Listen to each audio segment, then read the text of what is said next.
Hello, magandang buhay. Kamusta po kayong lahat ngayon? Ito po, dito po muna ulit ako sa aming garden. Wala po kasi akong ibang ma-vlog pa. Busy pa po.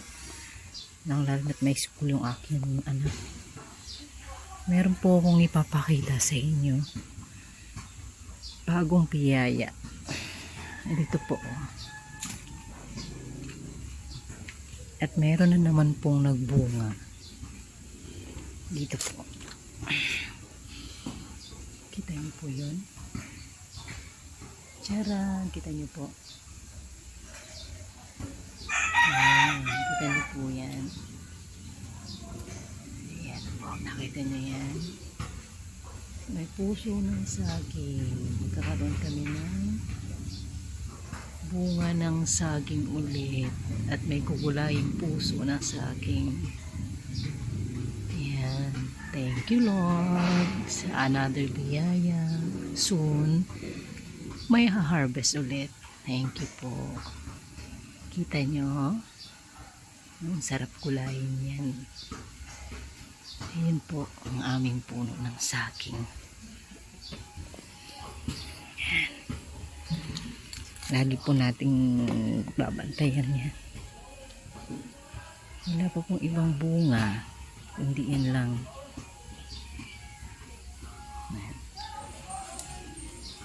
Itong mga to, so far, gapang lang sila ng gapang. Ayan. Ayan. Angkat ka rito. Yan. Ito ka. Ayan, pat ka dito. Ayan. Ayan. Ayan po. May ampalaya. Ayan. Ang galing, no? Ito na sila. Bibilin po kasi namin din to ng mga ano, kung hindi umuulan, ng mga pinagugasan ng bigas, ganun, para mas mataba sila.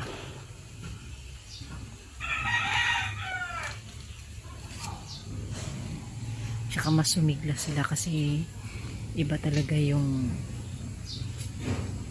ulan, tubig ulan, nakakasigla ng tanim.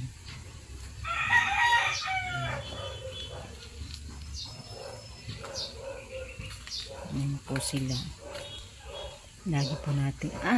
Nakita niyo po to, oh. Hello, kaibigan. Kita niyo po yan.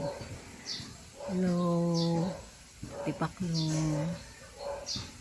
Ay, nakita niyo po yung niyog. Oh, ha? Another blessing ulit, biyaya. Bunga.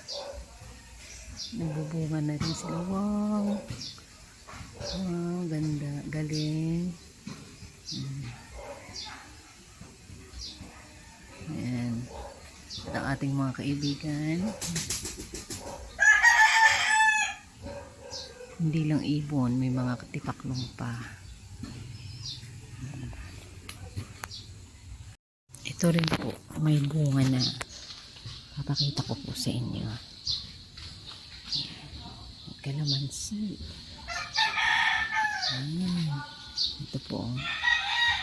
Saran, may bunga na rin po ang ating mga kalamansi.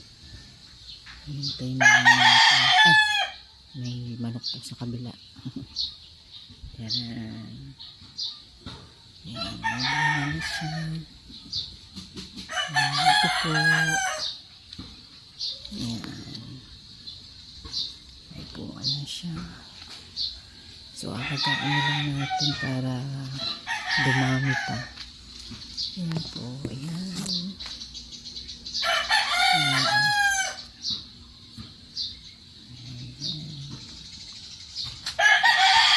Ayan. Sorry po sa manok. Maingay.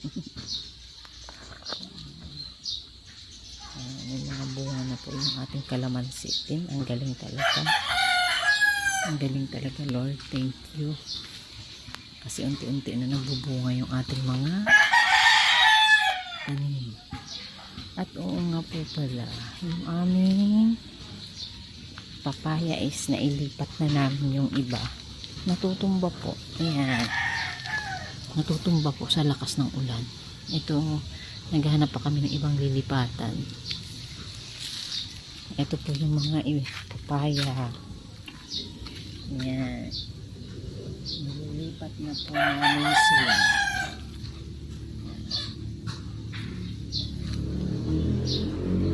Ayan. Tinatanim na po namin sila kalat-kalat. Tapos dito rin po. Ayan. Oh, hello.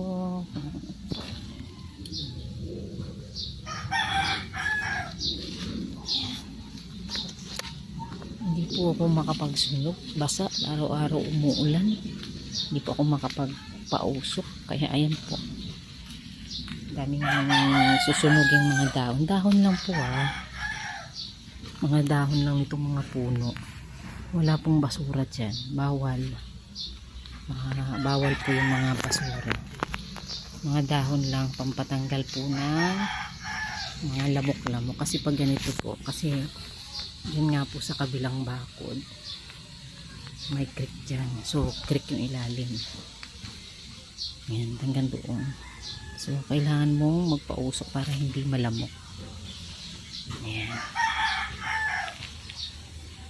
So, di po ba? Iba talaga pag ulan kasi ang sigla ng mga tanim ng mga halaman.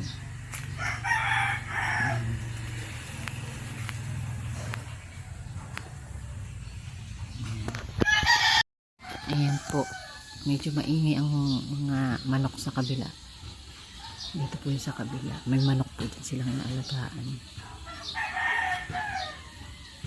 Ayan. May araw ngayon. Sana wag na pong umulan. Kasi kahapon maghapon siyang umulan. Talaga naman. Nagsundo ako ng anak ko. Ang hirap. Ayan po ang ingay ang mga manok. Okay po, hanggang dito na lang muna ang aking update sa aking mga tanim, sa aming gulayan, mini gulayan. Maraming salamat po ulit sa inyong pagsubaybay at panunood. Thank you po. Salamat po sa inyo. Mag-iingat po kayo palagi sa lahat ng inyong pupuntahan, papasok ulit sa school, trabaho at pag-uwi. Naway ilayo kayo ng Panginoon sa mga anumang uri ng sakuna o disgrasya. Matiwasay po sana kayong makauwi sa inyong mga pamilya na naghihintay sa inyo. Ingatan po sana tayong Lord lagi sa lahat ng oras. Lagi po tayong matutong magpasalamat, maliit man o malaking biyaya. Kasi the more na nagpapasalamat tayo, the more na hindi natin kahit mabigat ang buhay, kahit na gipit, minsan nakakaraos dahil doon, positive lang. Hindi rin naman po ako mayaman din, pero thank you. At God is always provide. May mga ginagamit na tao para tulungan din kami. Okay, thank you po. Maraming salamat. Babay na po kayo sa ating kaibigan. Ipaklong. Bye. Maraming salamat po ulit. Bye-bye po.